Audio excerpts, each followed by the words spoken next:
One thing I would point out is he points out a grammatical mistake in Mirza Ghulam Ahmad's quote unquote revelation, which is he says in the first part it's ta'tika nusrati yati min kulli fajin amiq. So he starts saying yati tati, like which one is it? This is like a mistake. So basically what he's saying is that the first one, which is like saying my help will come to you, is feminine. So the ta'ti is feminine. And the second one is ya'ti min kulli fajin amiq, which is masculine. So the ta'ti is feminine, ya'ti is masculine. And that's a problem because you've switched up the gender of what you're referring to. Now, the thing is that Ahmadi Answers, this is a correct point, by the way, from Yasir Qadi.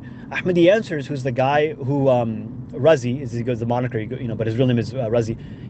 He says that this is not a grammatical mistake, and Yasir Qadi doesn't know Arabic, and he's a liar. So first, Yasir Qadi definitely knows Arabic, but what he's saying is that, look, he kind of references a true point, but misapplies it.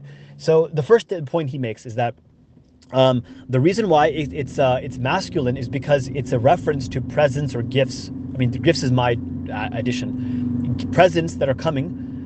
So the plurality of presents are coming from every high valley, right? That's the second ayah. So therefore, it makes sense for it to be yati. Now the thing is that this presence is actually a feminine. The plural of what's called jama' ghayr al-aql mufrad mu'annath, the plural of a non-rational thing, is treated as a singular feminine. So you have to say ta'ti in the second ayah, if you will. Not yati, but ta'ti. So in other words, it'd have to be ta'ti and the second ta'ti as well.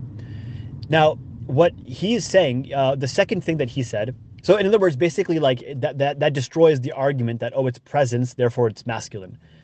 The second thing that Razi says is that it doesn't make sense for it to be, you're allowed to treat feminines as masculines, which is a true point also.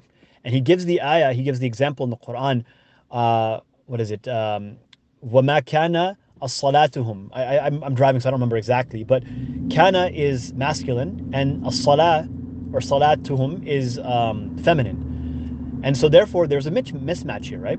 Kana is masculine. You would expect it to be kanat, and it's actually kana. So he's saying this is a mistake, right? Not a mistake, sorry. He's saying that this is the way that the Quran frequently does things, where it treats feminines as masculines, right? Which is true. That's a good point. But the thing though is that only happens, you can only do that in Arabic when the ism or the fa'il is zahir. In other words, it's visible. If you have a non-visible, it's either mustatir or it's in the fi'l. In other words, like yati, right? It's huwa is the fa'il. In the case where the doer or the fa'il is not mentioned, you cannot do the verb switcheroo there. You cannot switch masculine and feminine. You can't do that. That only applies when the ism, the fa'il is mentioned. And so you can't just say yati min kulli fajin amiq and say that refers to a feminine. And guess what? You cannot do that. It has to be mentioned. Otherwise, it's not a valid. It has to be mentioned in that sentence. Otherwise, it's not a valid application of that rule. So he made a mistake. He kind of references a true point, but the application of it is not correct. And this, if you want to look up the reference, it's from a book called, it's like in a billion Nahwa books, but like the book that I referenced immediately was called Tasheel al-Nahwa. And I think it's in chapter 3 somewhere. I don't remember exactly, but it gives all the examples where this is allowed. And in all the examples, the fa'il has to be zahir.